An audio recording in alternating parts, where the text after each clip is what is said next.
Hold on, it's coming on. Hello and good evening, everyone, or good morning, depending on what part of the world you are listening to us. And thank you for joining us tonight for Mavericks in Faith. We appreciate you being here. We are glad to be here. And we're going to get right into our conversation tonight. So, something that's been really all over the news a lot and probably in every conversation corner that we have going on is this conversation again about race.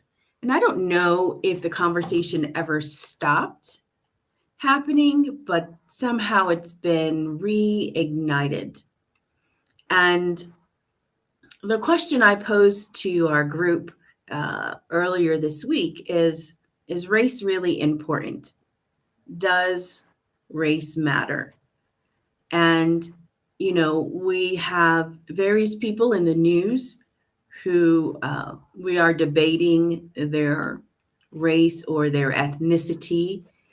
And my question is, does it matter? We saw many people come out and vote for Barack Obama because he was the first Black president. It was historic. It was something that moved people. And so even if you were not supportive of his policies, you went out and voted for him. And so we are now looking at another situation where we have candidates in our presidential race, candidates in the spotlight, and we're discussing race. So the question tonight, or part of our question, we have many things we're going to talk about tonight, is does race matter? So I'm going to start with you, Kevin, and then we'll go to Lonnie. Yeah, no. So with the condition of America being what it is, and that being wars and rumors of wars with Israel and Hamas and all of the Middle East on fire, with Ukraine and Russia on fire, with uh, Taiwan and China saber rattling, with all of that's the confluence of wars that are going on, with our insane amount of inflation and the devaluing of the dollar, with the economic conditions as they are in the United States, with people not working and having to go back to work even if they retire, to just try to make up the difference between the economic reality of inflation and just the day-to-day living. There are too many other things that take preeminence, especially in this election. And so race has no bearing in this election. Now, I think they're trying to make race an issue because they know that there are certain segments of the population that are really race sensitive. Obama proved it when he ran. It didn't matter what he said or did. Black folk just wanted to vote for him because he's the first Black, whatever. Now, Kamala understands this because she's getting her coaching from the Obama regime, Obama himself, and the rest of those around her. Now, so it's interesting that she's now trying to paint herself as a Black ethnic woman when in all of her prior roles, she had been an Indian woman, a proud Indian woman, and rightly so. I mean, she's Indian. This is what she said. She brought up her mother and her aunt and her sister. Said, I'm the first Indian woman, first Indian senator, first Indian DA of San Francisco. First, she always said Indian. She never ever said that she's the first Black woman in any of her roles. But she is now trying to position herself as a Black woman because she's trying to make race an issue in this election. She knows that she doesn't really have a background and resume that would take care of the real issues that I just outlined at the beginning of this. So she has to use a fake issue like race to try to garner additional support and help her along the way. In the long run, it's not going to help. I mean, there's too many really pressing issues in America right now. And we're not going to leave it to a neophyte, somebody who has no accomplishment whatsoever on her resume in all of her jobs. None, zero. Other than if you want destruction, okay, destruction. If that's the, if that's what you want, then she has, that as an accomplishment, if that's what you want. But as far as accomplishments for success, she doesn't have that. And so race absolutely doesn't matter in this election. Lonnie. Here, Kevin. I agree 100%. All we have to do is take a look at the what one individual did as president of the United States and what he actually did for those who have the darker paint job versus um, the individuals we have in office now who have done absolutely nothing for those of us who have the darker paint job. Race does not play, in my opinion, at all, and shouldn't play.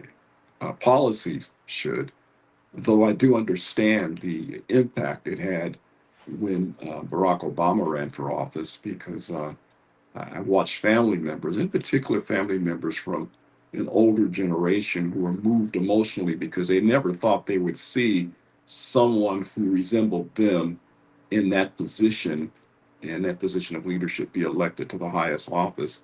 I always saw one, but I'm younger than those, but someone that's in their 80s and 90 years of age. As I remember talking to my father, he didn't think he would ever see in his lifetime, he's 93, someone who, with the darker paint job, be elected to the highest office. So it was very effective by the DNC to use that, and by, I would say, Obama's election team to use that. But today, it's it's no longer, well, it wasn't valid then, but it's no longer valid today, because what we have at stake now is the policies being put forth by, in my opinion, of those running for office now from that political party are not valuable to anybody in America, but in particular to those of us with a darker paint job. Got it.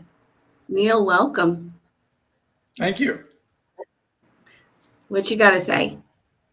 Well, I assume we're talking about the presidential race. We're talking about, yeah, well, we're talking about ethnicity, yes, and race, but not presidential particularly. But yes, we're talking about race. Well, I mean, I think the real question here is going to be who will do more for the African American community, who has done more for the African American community, and who is actually a Judas goat / traitor to the African American community.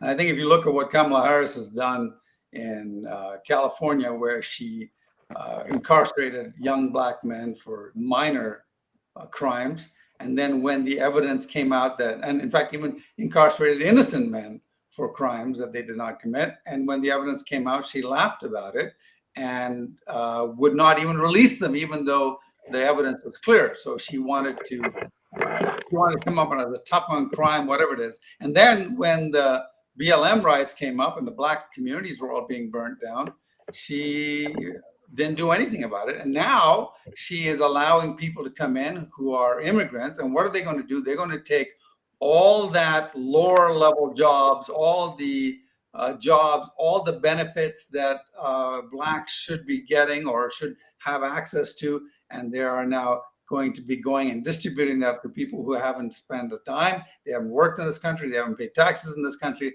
they're coming for it, and who probably won't do anything but prop up the Democrats. So the real question I ask is, if you really are about race, which race are you on about? Because you can't, by voting for somebody who hates the Black race, has done bad things for the Black race, you're not.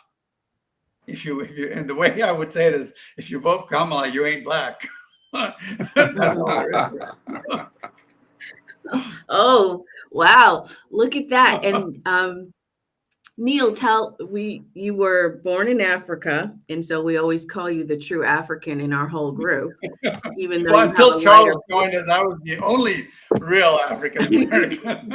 That's right. Charles is there. Well, he's an African. He's not an African American, but yeah, you get that's right. So, but also, what ethnicity are you? Yeah, so I'm an Indian, obviously, and I will say Kamala Harris. In fact, the name is not Kamala; it's it's Kamala. That's her name, and that's what her parents call her, and that's what her family calls her. And she, if you look at her past history, she's actually a very bad example of the Indian culture. She slept her way to the top. She didn't achieve any of the major things that Indian immigrants to this country have done. She the only reason she's in power today is because she slept her way up to the top with Willie Nelson, sorry, with what's his name? Willie With Brown. Billy Brown.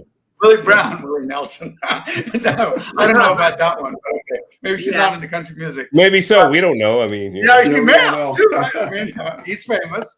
So, so she slept her way with Willie up to the top with Willie Brown. She has not achieved anything in between to allow her to get into a position of power, and yet she is in a position of power. She's incomprehensible if you were to debate her, to argue with her, or to challenge her. She's unable to keep a solid thought. I mean, she was the border czar, and yet she wasn't the border czar. You know, I find it funny when they say, look, she wasn't the border czar, and then you show a video of the same news announcer who says she was never the border czar saying, and the border czar, Kamala Harris, right? Now, you know, Kamala Harris, whatever they call it these days.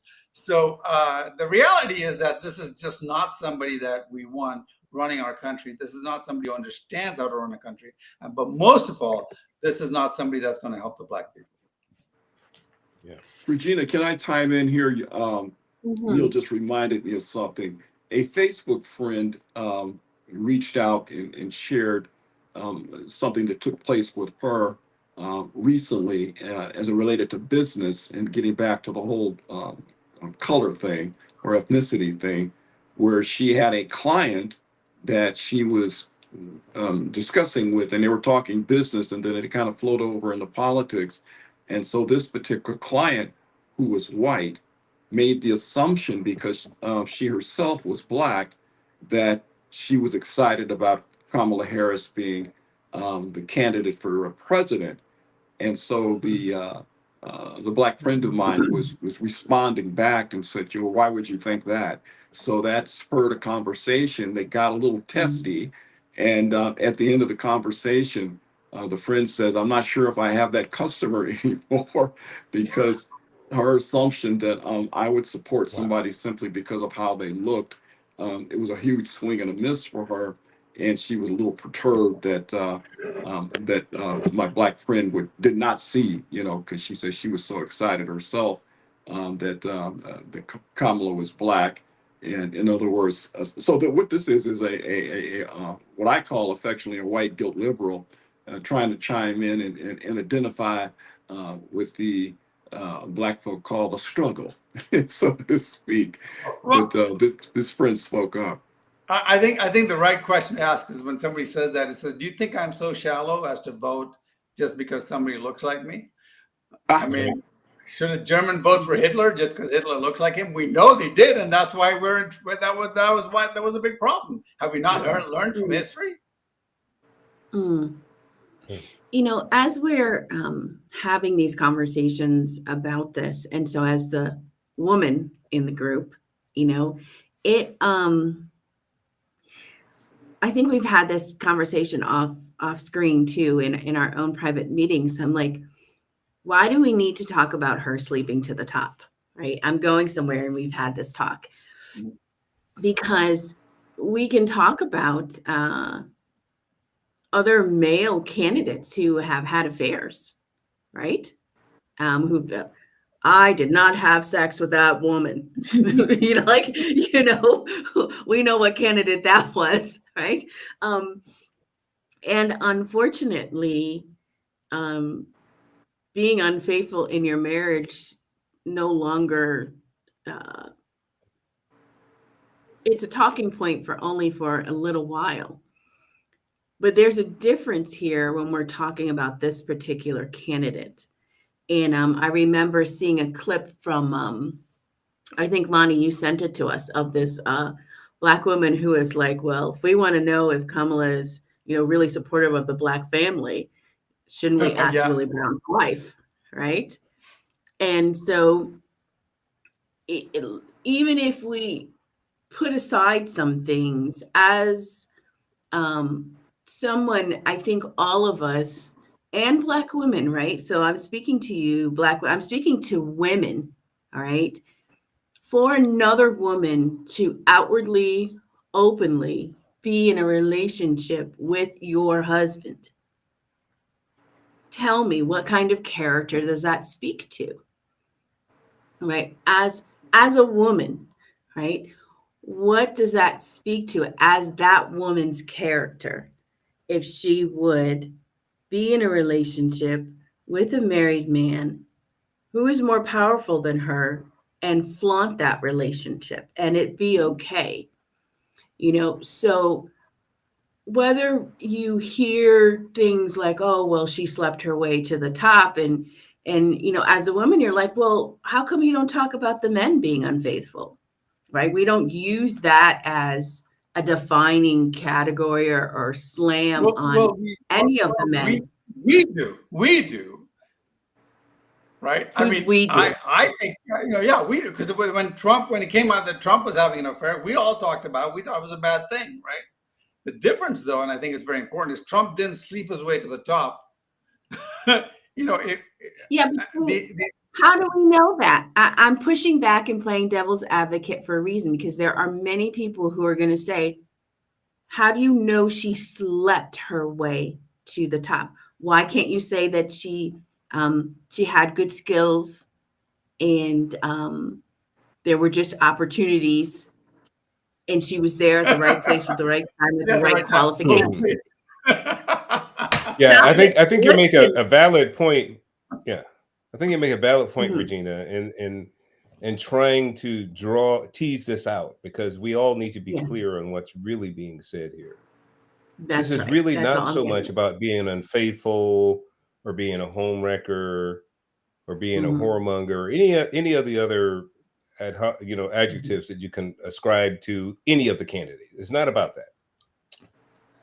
The point is did she really sleep her way into positions of power? Now, when you look at and that's the only thing that we can go by. When you look at all of her roles that she ultimately received, she actually credited Willie Brown with getting her political career started. And he actually, he was her mentor and tutored her through local government and then state government and all the way up. When you typically, if you don't want any association with having to sleep your way to the top, you make sure that there's a certain level of competency, skill set, success in those incremental jobs that you participated in, and you make sure that you have some level of accomplishment that you can stand on and beat your chest and say, no. Well, forget what y'all saying. I did this when I was that. I did this when I was there. These are great accomplishments for those roles that I participated in. What we're seeing with Kamala is she doesn't have any what we would consider successful accomplishment in any of her roles. And so that's what makes it so, insidious and sort of delusional on her part that she deserves to be where she is today. When you try to engage in the conversation, she goes into a word salad saying, well, yesterday is not today and tomorrow is forever. And so therefore what's forever is not yesterday or tomorrow, it's the next day. And we're like, did we really hear what we heard? Can we make sense of this? Who is this person? How did this person even get anything? I mean, it's ridiculous. And so it just doesn't make her look well. And then you couple that with the fact that Biden said Kamala is the perfect example of diversity, equity, and inclusion. He actually asserted that she was a DEI hire. And he said that she is the perfect example of diversity, equity, and inclusion. She is our ambassador that's going to make sure that DEI is through all of our federal offices. So it's like, well, if you know anything about diversity, equity, and inclusion, you know that these are people that are given roles and responsibilities, but they didn't earn it. There's no merit about it. It's just granted to them. So that's the issue, I think. Okay. And so I think what needs to happen when I'm speaking to just many swaths of individuals, right, is do your research, right? Whenever there's been claims that a woman only got that position because uh, she slept her way there, we often have to look at what was she able to do in those positions Yeah. when she got there that merited the community or the people she was destined to serve. And Yeah. if you can do that, and there's so much information about her role as a DA in California, right? And what a horrible job she did for certain communities. And why that's important is because now we're coming back around to her wanting those communities to support her, Yeah. right?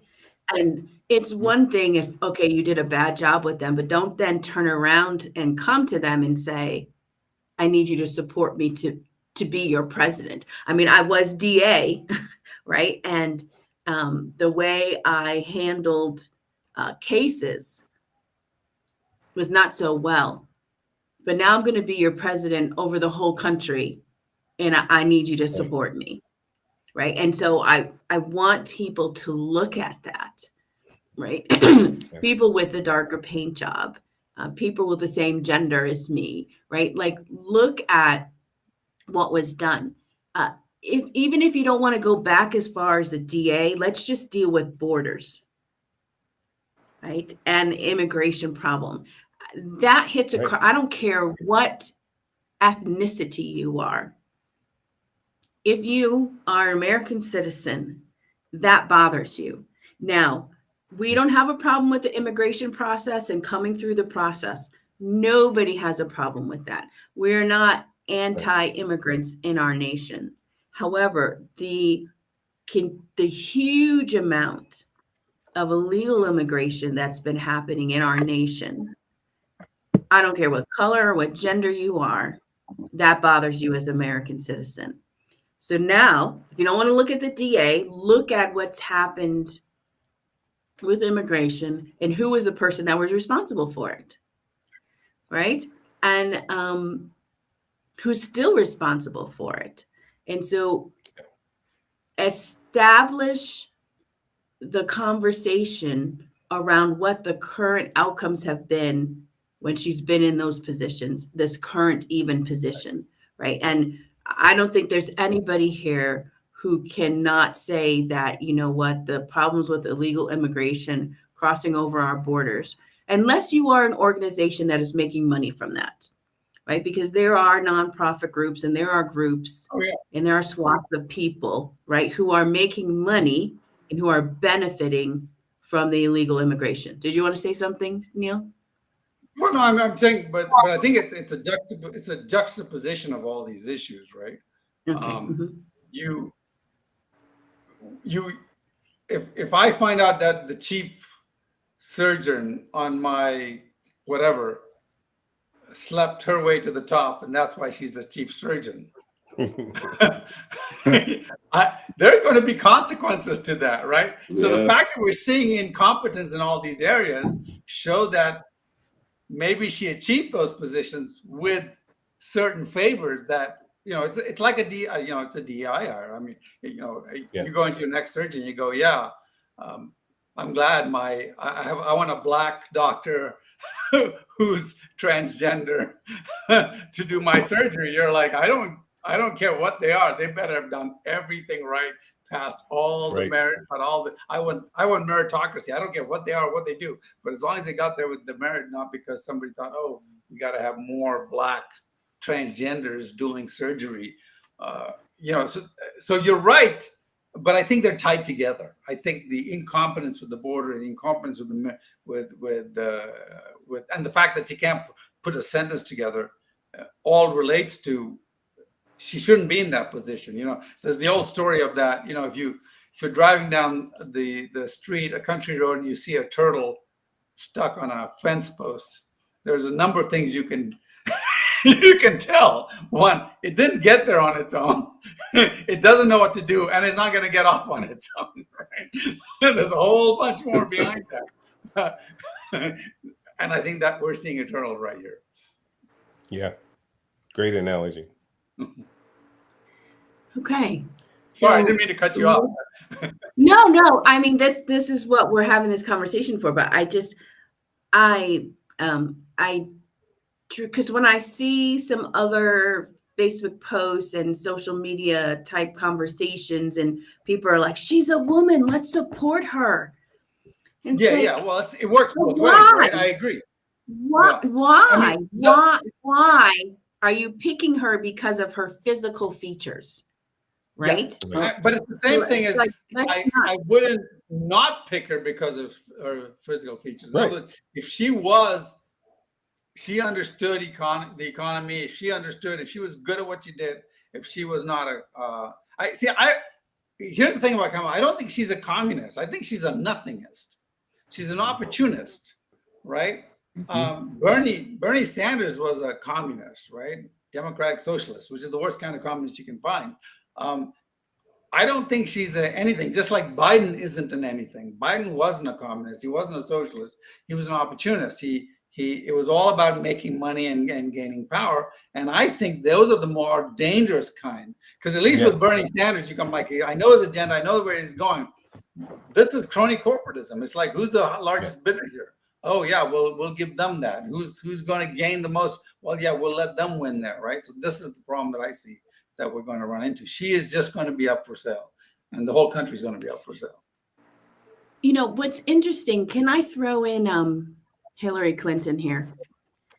So when you looked at the accomplishments of Hillary Clinton, whether you liked her policy stance or not, but did you think she could run a company? Right? Whether we agree with how she would have done, but the qualifications, right? She was an accomplished Marxist. She was Saul Alinsky. I mean, she was definitely trained in the art of socialism and deconstruction. I'm not talking about that, Neil. I mean, could she run a business? I don't think she could. I know. I don't think she could run a business. Okay, Neil. So I think we're what happened to your camera, Neil? Sorry. Yeah. Yeah. So what I'm trying to point out is we have a former female candidate. Okay, let's talk about Nikki Haley. Let's talk about some of the other women who have run for president. Yeah. Right.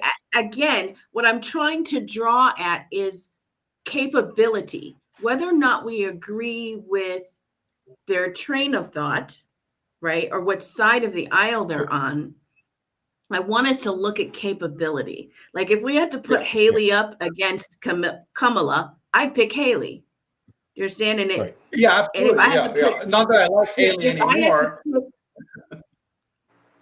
but take someone like Meg Whitman, right? CEO of eBay, run extensive companies, not necessarily a hardcore conservative, pro-choice. That's fine. But yeah, she can run a company. She can achieve things. But see, what I'm trying to strip away is our, and I know that character, I know that what I'm saying,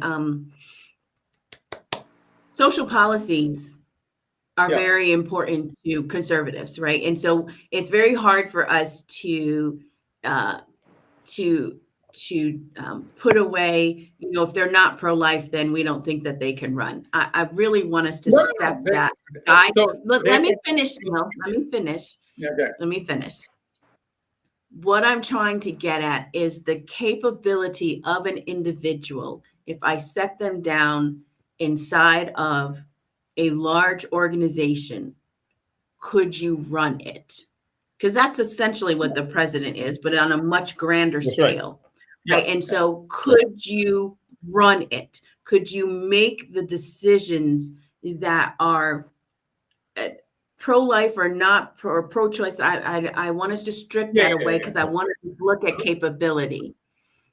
And so the point Yeah, I'm bringing up is there are so many other females who would be much better candidates for president. And it has nothing yes. to Yep. do with gender. That's what I'm trying to push at is let's look But at no, I the understand. capability. Okay. And I would certainly, I think all of us here would certainly vote for a woman if she had achieved those talents the right way, and we agreed with her on all the issues. Now, the danger I have is I analyze when you say run a country, a communist can't run a country. He can only destroy a I country, know right? So that. that's the problem I have know. with that, right? I'm like, I know. pick a I know. non-communist and we can talk. But you're right. In principle, yes, a communist could drive a country into the ground just as well as anybody else. Okay, Neil. Oh my gosh. I love Neil. I don't want any of you guys to think he is my favorite. He's my favorite. I had an opportunity ahead, to Lonnie. meet Carly Fiorina.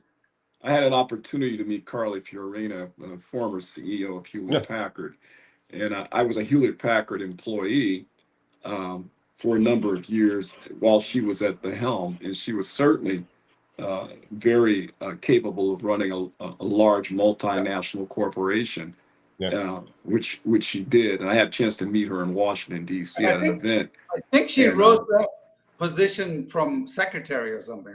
Wasn't she like an admin? She was actually a mid-level manager at Lucent. Okay. And then she moved over from Lucent to HP. And so I had the opportunity to meet her. And then a friend of mine was teasing me because he was saying, man, you need to take that picture with Carly because he was at the event as well. So he took the picture with her. And I could not bring myself to take a picture with her for the life of me because she ran HP in the ground. In my humble opinion, I was one of the 5 to 10,000 that was laid off because of her policies that were there. But she was more than capable of running the company. She just ran it into the ground. It hasn't rebounded since, in my opinion. But certainly she was capable. And, you know, she ran for president. That's the other reason why I'm raising her. And she ran for president. She didn't make it through that first heat though when they had all the candidates, but she was certainly capable from a intellectual standpoint. Okay.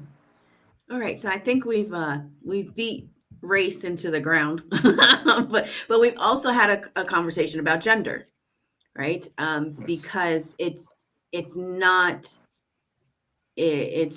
just the gender, it's are you capable of running it? And there are many females who are very capable of running a company or a country. And yes, they may have policies that will destroy. So are they really the best choice?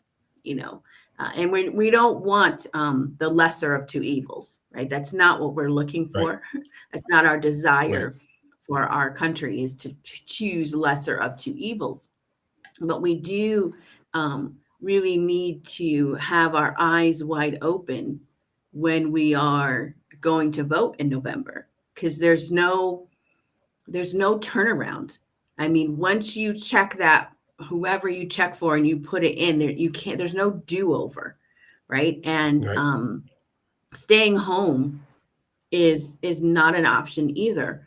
But another piece that has gotten into this conversation is now faith, right? So what's up with people and entities that call themselves believers and are way out there and not only call themselves believers, but belong to the Black community, and you want to then vote for someone because you like that, because you don't like the other person, right? What were we talking about the other day, Kevin? What church was it? It's the Church of God in Christ. Kojic?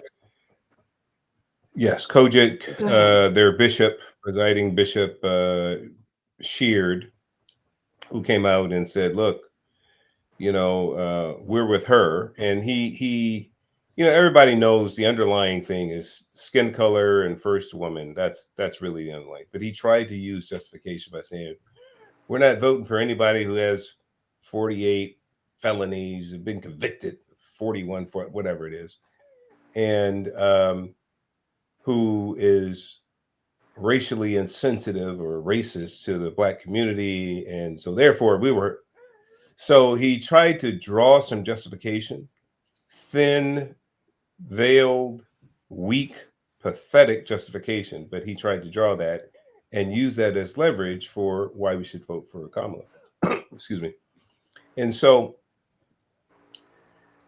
basically what he's saying is, look, the supremacy of the Bible that I commit my life to means nothing compared to the supremacy of the party that I truly dedicate my altar to. And that's what I've been saying this for over a decade, that when you are a person of faith and you cannot vote for anything other than that one party, you do anything, you go to bat for it, you fall on a sword for it, you give up your faith for it, you do everything for it, then literally, folks, that is your altar. Now, you can say what you want with your mouth, but your actions speak for themselves. It's very loud. I had a Black pastor tell me some years ago when I asked him about Obama's second term. I said, look, he ushered in, his LGBTQ thing after saying he was, against all that. He ushered in, even more abortions and this, that. He's killing our economy. He has done nothing for our community. And the pastor turned around and he says, look, Kev, stop. He said, look, I vote race, period. I said, bruh, let's look at the Bible. He said, no Bible, no. I vote race. So, we're fooling ourselves as we think these people are sincere about the gospel first. It's not. For a lot of people, it's a business. It's a social club. It's their social circle. It's not a sincere commitment to the truth, the gospel, to Jesus. It's not wanting to reflect the Christ likeness that's reflected in the scriptures. That's not it at all. This is all about, look, if I'm getting paid from these folks and I get in a social circle, and Kamala, and part of it that came out was, he said, me and Kamala were texting, and so she told him what to say over the pulpit because he's text buddies with her. So this is his opportunity to get in and around the White House and be part of the corpus of power globally. And so this is a big deal. And they would gladly suborn the word of God for their own personal gain and for their own personal stature. So that's what we're seeing. So it reminds me of a book you're working on, right? About the mentality of individuals. Exactly. That you would sell out to even your own harm, your community. And it's amazing that still, even in 2024, we have groups of people who are committed to a cause, even to the harm of themselves and their children. Yeah.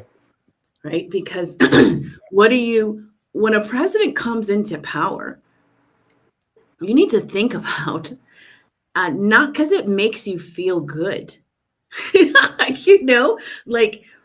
need to understand that they set policies that affect your gas prices, that affect the price of milk, that affect the quality of education, that affect your police corps and how they're able to do their job, that affect whether or not your corporation has high taxes and therefore they're laying off people or they can't give benefits. Like, do you understand that the role of a president is not a popularity contest? Yeah. And I think we have forgotten that. And that's kind of like, some people are like, well, I just don't like Trump, I can't vote for him. Right. Really? Do you have to like him? I mean, really, do you have to? And this goes back again to, how Neil is very adamant about, and I'm not saying that the rest of us on this platform are not adamant about policies like social policies, morality, and faith. Yeah. I'm not saying that, but there are people who are going to vote because you don't like him. Right. There's no justification. There's no biblical, like you just don't like that person. And that's the only reason that you're not going to vote. Not that they have the capabilities and have actually proven. So Right. now there's a difference. There's a track record that can show that our country was on the Right. increase. We're doing better globally. We had no wars. Prices. It's We how started soon no do you wars. forget gas prices, huh? There were no wars. We Right. didn't start any wars. We didn't get involved in any wars, right? Yeah. Mm. Let me. Here's. I want to ask you. Our borders. Yeah, borders What about the borders? People weren't getting raped by illegal And so just because you immigrants. don't like Yeah. them, People weren't getting raped by illegal immigrants. They weren't stealing things. They weren't raping kids. In fact, there's just a couple things about this guy, this illegal immigrant raping a young boy. The other thing I think is, and just to go along with, you were saying it affects the price of gas, it affects the price of this. I think one thing that COVID taught me that I'd never really looked at before is I realized that there are evil people in the world who are willing to let people die to make money. Yeah. Right? I'd always, because we're brought up as Christians, we believe in the Lord, and the concept of doing that just is abhorrent to us. We assume it's not abhorrent to other people, even though we've looked through history and we've seen Hitler. We're like, well, that's old news. It's not going to happen today. And I think what COVID really brought back to us is that there are people who only care about power and money, and they don't care about human lives or human suffering. That's right. And I think that if you look at the president, you go, I'm only voting because I don't like her. You have to ask yourself, are there people on the other side who don't care about human suffering and will enable corporations to make more money by increasing human suffering? Who makes money when we go to war in Ukraine? What's that all about? Well, that's all about the military-industrial complex. We're making billions of dollars that we're giving the Ukrainians who give it back to them. In fact, in my new book, I talk about why, maybe one good reason why JFK was killed. One possible reason is because he threatened to pull everybody out of Vietnam and leave Vietnam alone. And a month later, he was killed. He was dead. And a month after that, LBJ gets us back into Vietnam, and we have the Gulf of Tonkin incident, which we are now in 2020, we proved to be a complete lie. The Vietnamese didn't. Now, I'm not saying I like the Vietnamese communists, but I'm just saying that somebody made billions of dollars when we went back into Vietnam. There are people, and how many of our boys died? Hundreds of thousands of our boys died. There are people who want to make money and don't care about life. And we find that abhorrent, but the reality is they're out there. And the question we have to ask ourselves, which president will stop that from happening? And Trump definitely stopped that from happening. For 4 years, we had no wars, we had no military expenditures. If you're a peacenik, if you're a Democrat and you want peace, there's only one person who brought you peace, and that's Trump. Not even Bush. Right. Wow. Good points there. Good points. And that all speaks to this core idea of, because we're on this topic now, we've shifted from race and gender to faith. What does your faith say to you? Because for many of us, we would not have liked Moses because he committed a murder. And not only did he commit murder, he was raised in Pharaoh's house, the people who were beating and enslaving our own people, right? Then committed murder and ran away. But we praise Moses for just, but we would not have liked him, right, in the beginning. And when he came and he was doing the plagues and things were getting worse for us, for people, they would not have liked him. That's right. You may not necessarily have liked Solomon or David or Saul. You may have thought Elijah and Elisha, had their own OCD complex problems. Look at the way David just fell after. I mean, he was so manipulated by Absalom. Right? Absalom ran the house, intimidated his own father so that his father would run away. Like, come on. We would be like, stand up for yourself, king. What I'm speaking to is the people of faith who are saying, I can't vote for Trump because he had felonies. Really, have you looked at what kind of felonies they were? They were all around business and law and people coming against him. And it's like, okay, have you looked into what actually happened with those? What was the circumstances around those? Because the same people say that I could not vote for him because he's a felon are all about, why aren't we helping our felons in the Black community get jobs? Why are you wanting them to vote? Why are you wanting them to have all these rights? But then you look at this man over here and you think he's disqualified because he had felony charges. And what's funny is I think some of that is shifting why there's this shift of younger Blacks who are looking at Trump and like, yeah, you did have felons and you did have this, but look at what you're doing. And they're like, they're seeing themselves in him because they're looking at his determination, his fight, his grit. Where he stands on things. Just out of the sometimes we're like, would you please just think a moment before you open your mouth and talk? But at least where he stands. Yeah. There's where he stands because he's gonna say it, whether it's appropriate, whether it's It's clear that he's not a politician. Diplomatic. It's clear that he's not a politician. You know where he stands. You know what he thinks. He's not doing this, right? And judging where the waters are. So I think, frankly speaking, I'd much rather that than a smooth politician who I really don't know where he's coming from. Does he really believe what he says he believes? Is he pretending to be a Christian, but he isn't? Well, with Trump, we kind of know it's all out there. So I don't think there's any question. What's interesting about in fairness, though, to Kamala, we know too. So here's what we know about her. She is on record by saying, look, we need to make sure that we have trans, access and all of that throughout the country. She's going to federalize it. We're not going to be able to have, right now her vice president is a trans sanctuary state, just like California is, where, if you're in a state that doesn't do those kind of surgeries on children, you can take them to his state, Minnesota. She wants to federalize that. This is what she said. The other thing that she wants to federalize is up to and even after birth abortion. This is what she's running on.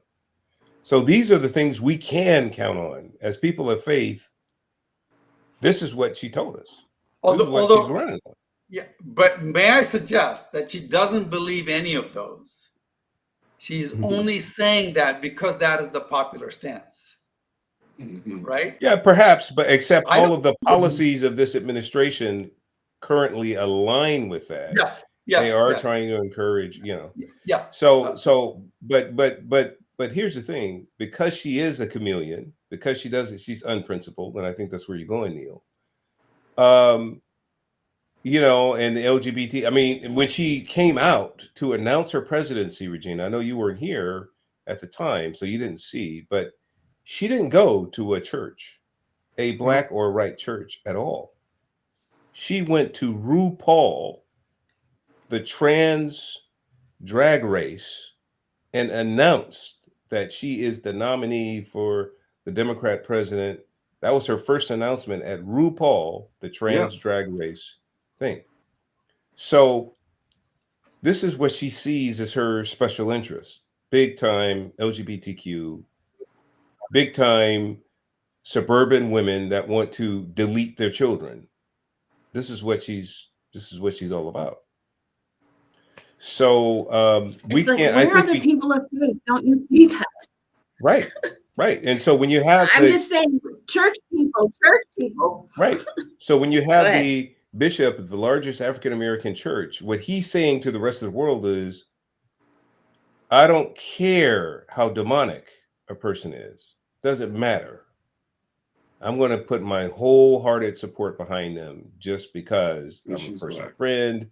She's Mm. black. It's historic, whatever. And that's what takes supremacy over the word of God to me. So he's making a statement. He's really, I think, creating a level of impotence for the Church of God in Christ and what they're supposed to be a church, not a social club. But if I went there and if I were a Yeah. member, I'd be like, well, I wonder if what we're doing is real, because we're standing with people that are clearly demonic, and we're supposed to be fighting demons. I don't understand. Mhm. Mhm. Lonnie, you were going to say something? Just that along that line that and there's dissension amongst Church of God in Christ because of his stance. And, thank God there are bishops within Church of God in Christ who stand for righteousness. One is on the East Coast. You guys all know, and I love him. I had a chance to meet him Yes. personally. And who is bullish about speaking truth, and he's fearless, as Yeah. opposed to being a quote unquote politician.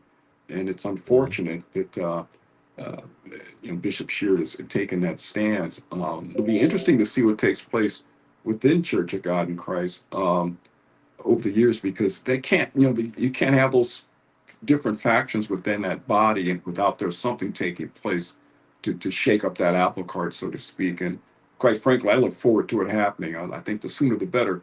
The problem with someone of his stance within the Black community as the largest predominantly Black denomination is that there are uh, other denominations and other Black churches that are outside of Kojic that look to them and him specifically for leadership.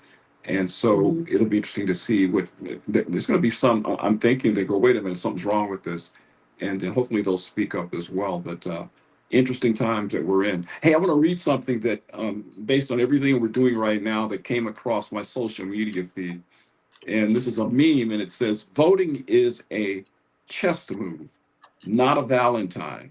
A vote is not a Valentine. You aren't confessing your love for a candidate.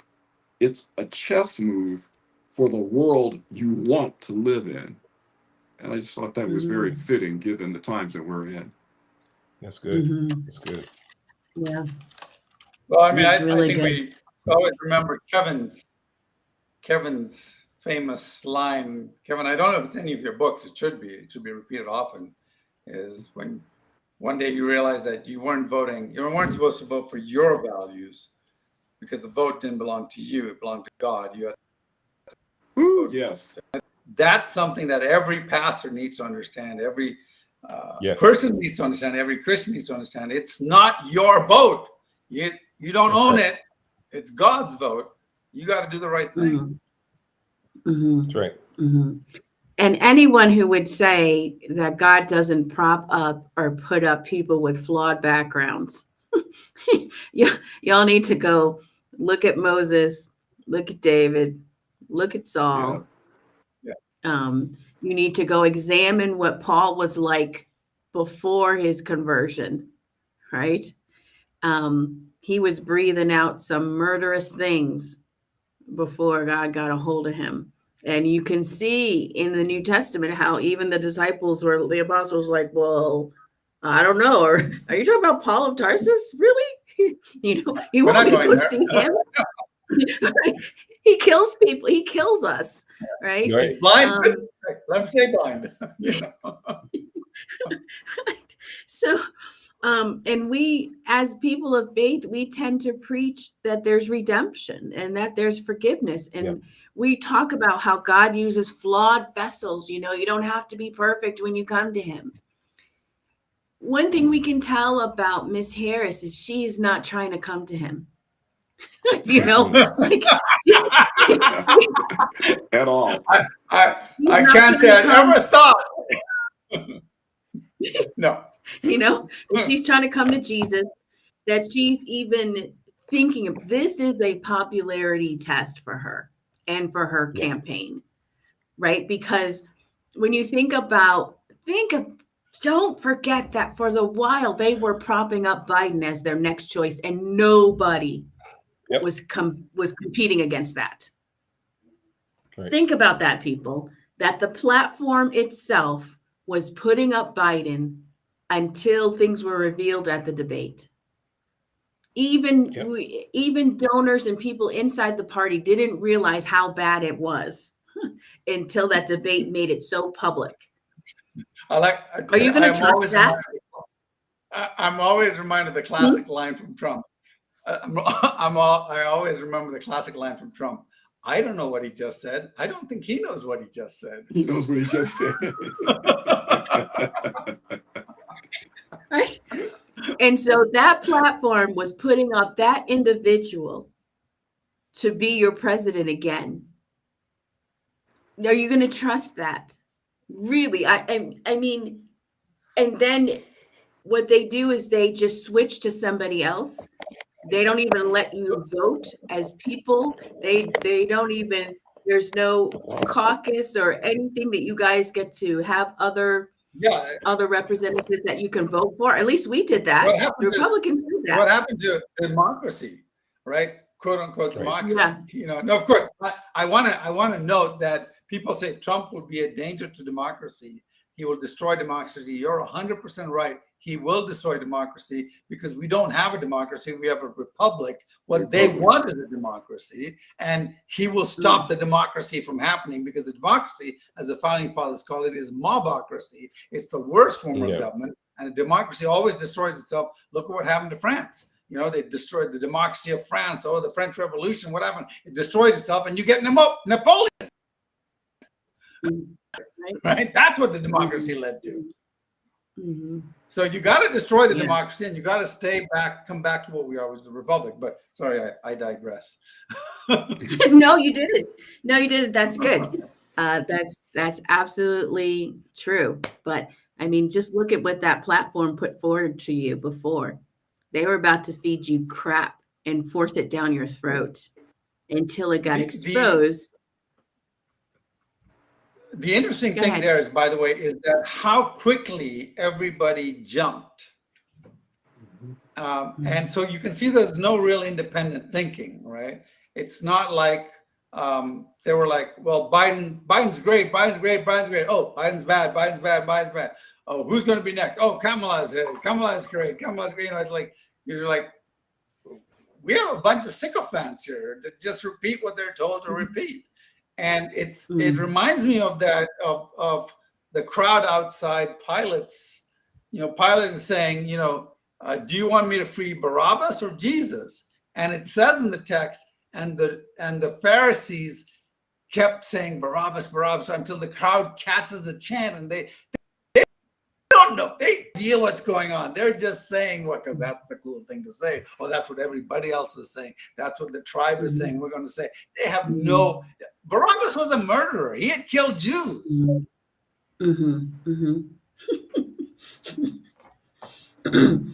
Man, Kevin, your book, when you do put that together, that whole mentality, you know, that we can have to our own detriment, you know, that's the thing. It's really to our own detriment. And it's amazing how short of memory we have that you realize you were about to put up Biden and you threw Biden to the wolves. You threw him right under the bus, and we went to someone who's younger, prettier, you know, just popular. It truly is a popularity contest. There's no content of character. There's no substance, right? Maybe you'd like to go out and have lunch with her and talk and chat, but do you really want her setting policies that are going to affect your children, affect your pocketbook, affect your housing, affect your community? Do you even think she knows how to do that? I mean, What real roles did you see her play in this current administration as VP? Can you point to something that she has done as VP that has helped America? If you can't, it's all about popularity, and we really need to wake up. We need to wake up here. So, last rounds of thoughts. We'll just go around in a circle. So we'll start with you, Lonnie, Neil, and then Kevin, and then we'll close out. I have nothing really to add other than, this is the type of information that we need to get out, and I'm encouraged and hoping that word will spread about this platform. And then there are others that want to get involved and hear. As you all know, that I stick pretty close to a conservative pastoral community in America, the ones with the darker paint jobs specifically, and they're chomping at the bit to be able to espouse their feelings, which are right along these lines. And though I find it interesting that they struggle to do it within their pulpits because, as you guys all know, the pastors will be conservative, but their congregations are very liberal in the left-leaning sense of things. But the only way that that's going to change is those men become emboldened enough to speak the truth in spite of the price that they're going to have to pay for speaking that truth. And I'm helping this platform will embolden them to do that. I want to tell a story about Kevin. One of the first times after I'd met Kevin for a few months, he took me to visit a group of pastors up in, where was it? It was up north. They were having a pastoral retreat, and this was during 2012. And we go around the room, and Kevin, always the direct person, goes, "How can you vote for Obama? This Obama's running against Mitt Romney." And he goes through the litany of what Obama did. And because they were like, "Well, we can't vote for a Mormon," and they're all that stuff, right? So Kevin juxtapositions Mitt Romney, the Mormon, with Obama, the child murderer.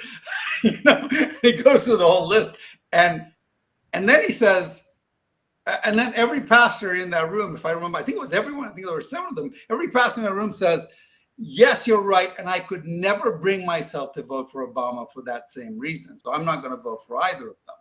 And I was like, wow, that's pretty impressive. And then Kevin asked this question: "Yes, but would you tell your congregation that?" And every one of them said, "Oh, never, never, never." And I was like, oh, okay, I see the problem right here. Yeah. Yeah. Yeah. And my closing remarks is, we just want to make sure that we get people to think with us and interact with us and build this community here. So please like, share, and follow Mavericks of Faith and Culture, because this is where we are going to chop it up about these issues, make sure that we all learn and grow together. And so this is important. So just make sure you spread the word. Very good. From all of our illustrious leaders here. And so we're just grateful to be here. We thank you for joining us tonight. We'll be back in 2 weeks, and we hope to be back on our Monday nights. We've been floating around the night that we come back just simply because of everyone's schedule. And as you see, when we all get here, we have this nice stew, that just works really, really well. And so it's so beneficial that all 4 of us are able to be on the platform and share with you. So God bless you and have a good night. And we'll see you again in about 2 weeks. Okay. Mavericks and Faith, thank you for joining us tonight. Good night.